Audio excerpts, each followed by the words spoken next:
রোজকার রান্নার থেকে আজকের রেসিপি চিংড়ি পোলাও, জাস্ট রেডি খাওয়ার জন্য।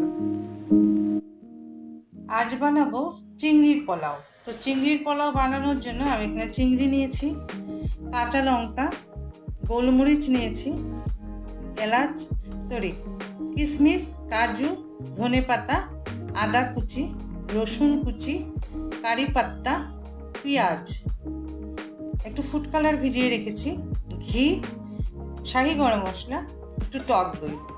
আর তো চাল লাগবেই, আমি চালটা ভিজিয়ে রেখেছি। এখানে গোবিন্দভোগ চাল নিয়েছি, কারণ চিংড়িটা একটা হালকা মাছ, তো এখানে গোবিন্দভোগ চালটাই বেশি ভালো লাগে। তো এই দিয়ে আজ আমি বানাবো চিংড়ির পোলাও। কড়াইটা গরম হয়ে গেছে, এখন আমি তাতে দিয়ে দিব সাদা তেল, আর সেই সাথে তাতে দিয়ে দিব 1 চামচ ঘি।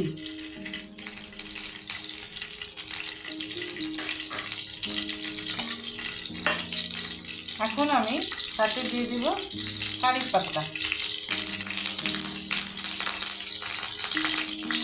আর দিব পেঁয়াজ। সব কিছুই দিয়ে দিব মোটামুটি ভাজার জন্য।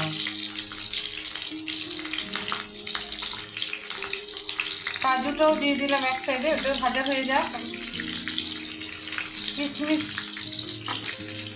কিশমিশটাও দিয়ে দিলাম। পেঁয়াজটা একটু ভাজা ভাজা হোক, একটু ভাজা মানে একটু নরম নরম হবে, একটু নরম নরম হোক। পেঁয়াজটা একটু নরম নরম হয়েছে, কাজুটাও ভাজা ভাজা হয়েছে, দেখো। তো এখন আমি তাতে দিয়ে দিব রসুন কুচিটা, রসুন কুচিটা দিয়ে দিলাম। দিয়ে দিব কাঁচা লঙ্কা, কারণ এটাতে লাল লঙ্কা পড়বে না, ফুড কালার দিব তো দেখতে সুন্দর লাগবে। তো আদাটাও দিয়ে দিলাম, এখানে সব কুচি দিলাম, কেন কি এটা পোলাও সিদ্ধ হয়ে যাবে, এটার থেকে আস্তে আস্তে সব গলেই যাবে। গোলমরিচটাও দিয়ে দিলাম, গোলমরিচটা গুঁড়াও করলাম না, গোটা গোটাই দিয়ে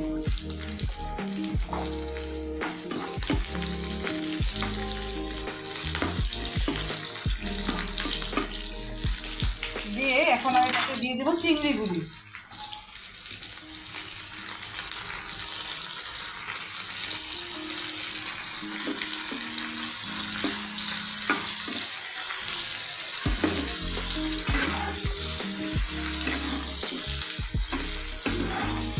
কি সুন্দর গন্ধ বেরিয়েছে, এটা খেতে তো ভালো লাগে না, আর কিছু দরকারই হয় না, এটা দিয়েই ভালো লাগে, বাচ্চাদেরও ভালো লাগে। একটা চিংড়ির পোলাও সবসময় ভালো লাগে, কেউ আসলেও বানিয়ে দিলেও ভালো লাগে, বা বাচ্চাদের টিফিনে, বা কোথাও যাচ্ছি জার্নিতে, এটাও ভালো লাগে। এত সুন্দর জিনিসটা খেতে খুব ভালো লাগে। এখন আমি তাতে দিয়ে দিব, এখন অল্প লবণ দিব, তারপরে আবার চালটা যখন দিব তখন আর বাকি লবণটা দিব। এখন আমি মাছটাতে ঢোকার জন্য অল্প লবণ দিয়ে দিলাম, আধা চামচের মতন।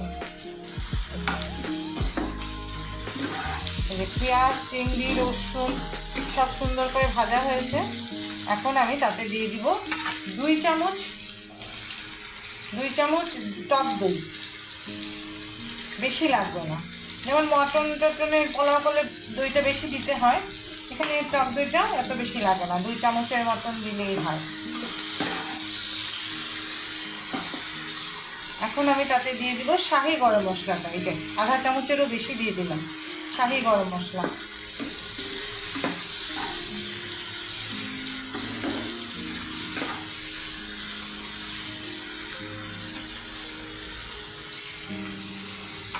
এখন ভাজাটা মোটামুটি হয়ে গেছে, এখন আমি তাতে দিয়ে দিব চালটা।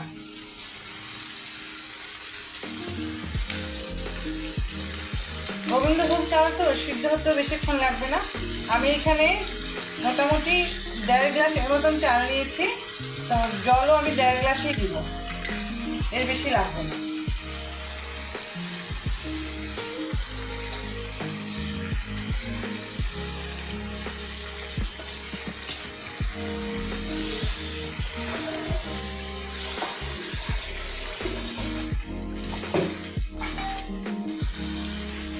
কারণ কি এটাতে জল বেশি লাগে না, এর জন্য চিংড়ির একটা জল বেরোয়, তারপরে ভাতটা নরম, চালটা নরম, গোবিন্দভোগ চাল, তার জন্য এটাতে বেশি জলের দরকার হয় না।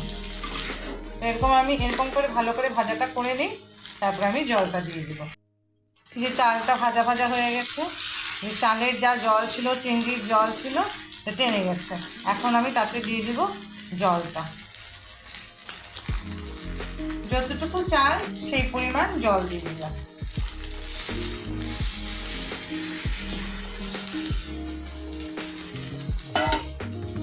দিয়ে এটাকে নেড়ে চেড়ে আমি মিডিয়াম টু লো ফ্লেমে মোটামুটি 10 থেকে 15 মিনিট রেখে দিলেই হয়ে যাবে আমাদের চিংড়ি পোলাও। তো এটা হতে থাক। দেখো কি সুন্দর রং হয়েছে। এটাতে না হলুদ বা লাল লঙ্কা সব না দিলেই বেশি ভালো লাগে, দেখতে সুন্দর হয়, কারণ ফুড কালার দেবো তো, কয়েকটা ভাত একটু লাল লাল থাকবে। তো এটা আমি এখন মিডিয়াম টু লো ফ্লেমে দিয়ে এটাকে ঢাকা দিয়ে রেখে দিলাম। ঢাকা দিয়ে রেখে দিই, হতে থাক। চালটা যখন আধা ফুটলো তখন আমি তাতে দিয়ে দিব লবণ। আগে তো অল্প লবণ দিয়েছি, এখন ভাতের পরিমাণ যতটুকু ভাত সেই হিসেবে লবণটা দিয়ে দিলাম। আর দিয়ে দিব স্বাদ মতন চিনি। এবার আবার নেড়ে ঢাকা দিয়ে রেখে দিই।